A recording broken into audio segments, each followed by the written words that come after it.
Welcome, everybody. Today's lecture is going to be about social determinants of health.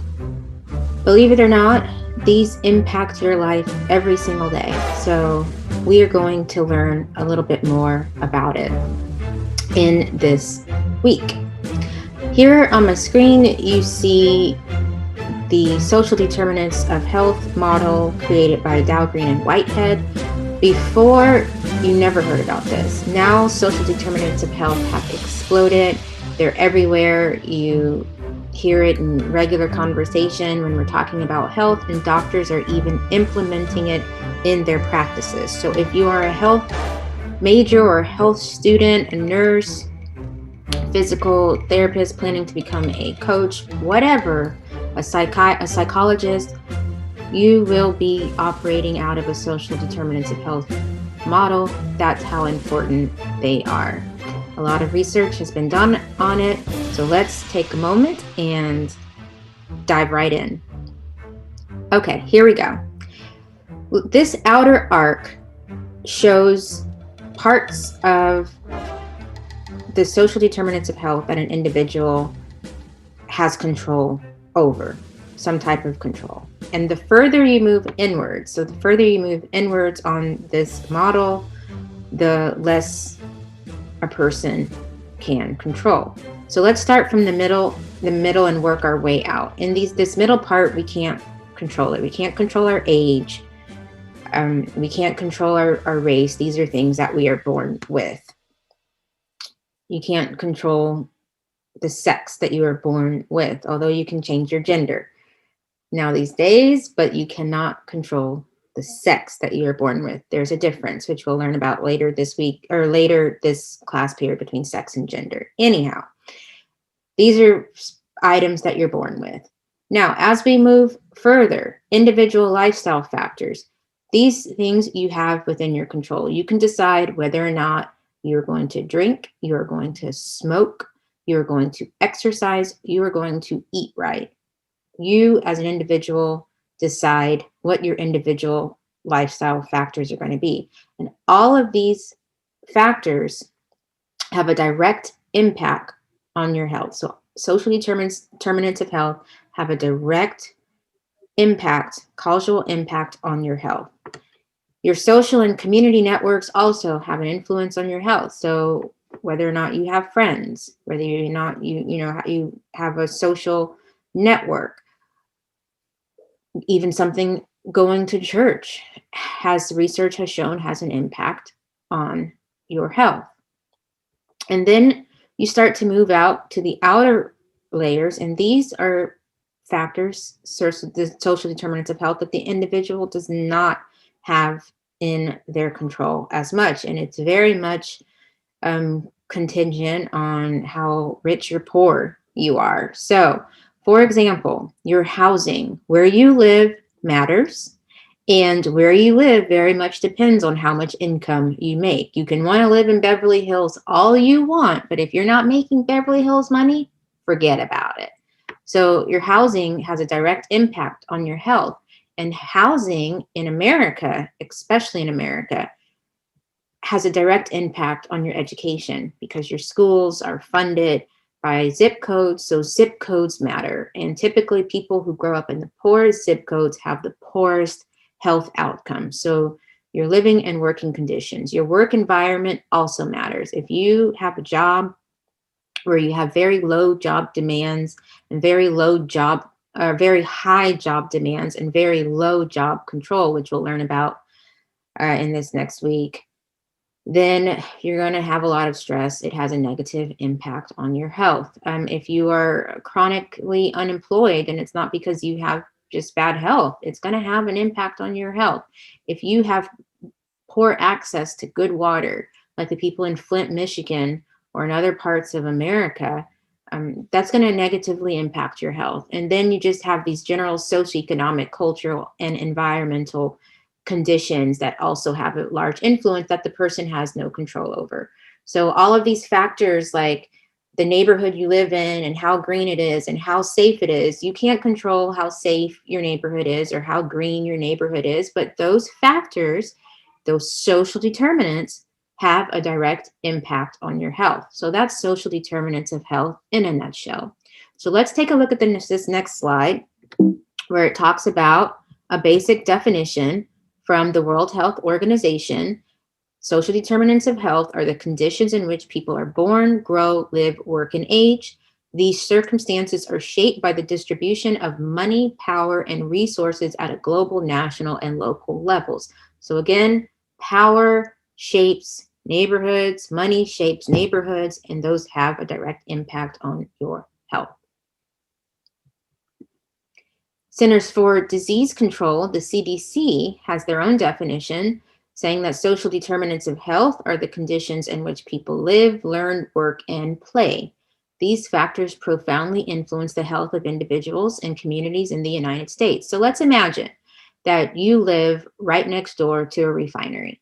Very easy to imagine because of where we're located. A refinery is right next door to Lamar, and the football players play on that field right next to the refinery. So social determinants of health, it's where you live, learn, work, and play. Lamar is a perfect example of being a social determinant of health because a lot of college students live at Lamar, they learn at Lamar. Some of them have jobs, they're working there, student workers at Lamar, and some of them are playing there as well because they're student athletes. So these are the conditions. So how well your school is handling different factors related to social determinants of health. So that setting right there has a huge impact on your health. So among the various social determinants of health, food insecurity has one of the most extensive impacts of the overall health of individuals. So if you are living in a food insecure household, then that's going to severely impact your health. The U.S. Department of Agriculture found that food insecurity affects 11% of U.S. households. Moreover, individuals who are food insecure, this is why it impacts your health. You are disproportionately affected by chronic diseases, including diabetes, high blood pressure, and obesity, which exacerbates adverse effects on overall health and well-being. So let's think about people living in poor neighborhoods. When we looked at that chart, that social determinant of health chart, if you go back to there, you see individual lifestyle factors. So that's how you're eating. You have control over what you put in your mouth. However, if you are poor and you live in a poor neighborhood where you don't have easy access to a grocery store that offers you healthy food choices, your nearest store might be a dollar store, not even just poor, but also rural communities. Your nearest access might be a dollar store. At that dollar store, you can't get fresh fruits and vegetables, just not possible.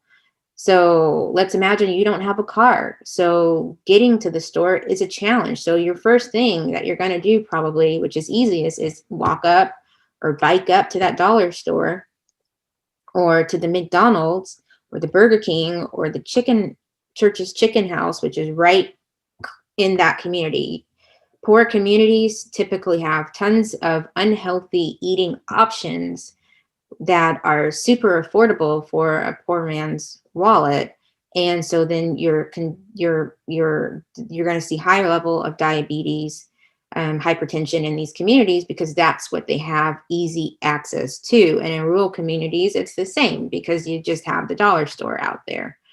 So that's why food insecurity is a big social determinant of health, and also living in a food desert is a big social determinant of health that directly impacts your health, because living in a food desert or living in a food insecure household, it's not something that the individual alone can control.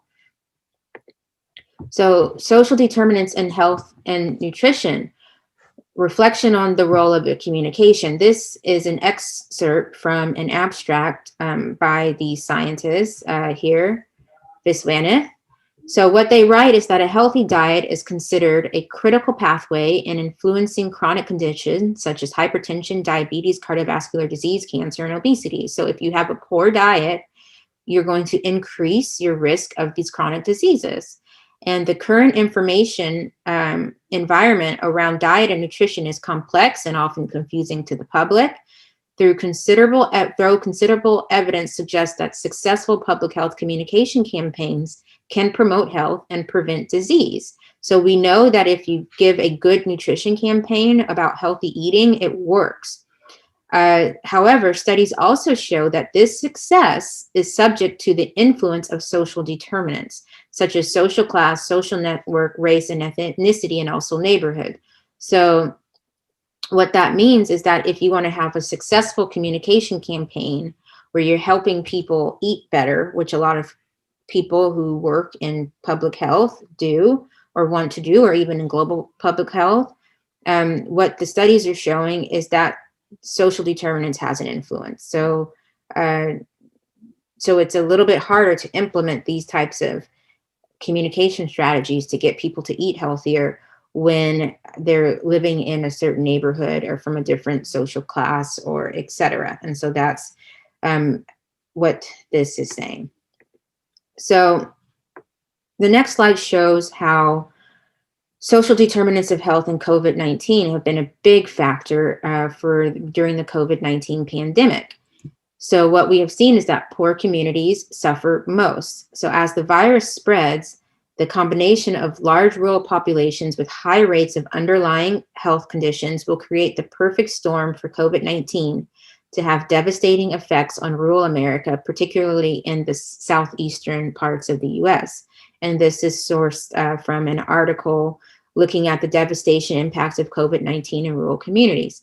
So what we have seen is that your essential workers are typically living in poor neighborhoods, and a lot of them are Latino, Black, and Brown communities. And so we saw that these communities already, what social determinants of health teach us, are struggling. They're already food insecure. They're already food deserts. They're already having higher levels of chronic diseases like diabetes, hypertension, etc. They're already in poor environmental conditions, and then they got hit also with COVID-19. And so COVID-19 spread through these communities. They have also, social determinants of health show us a harder access to healthcare. And if they do get healthcare, it's not always great.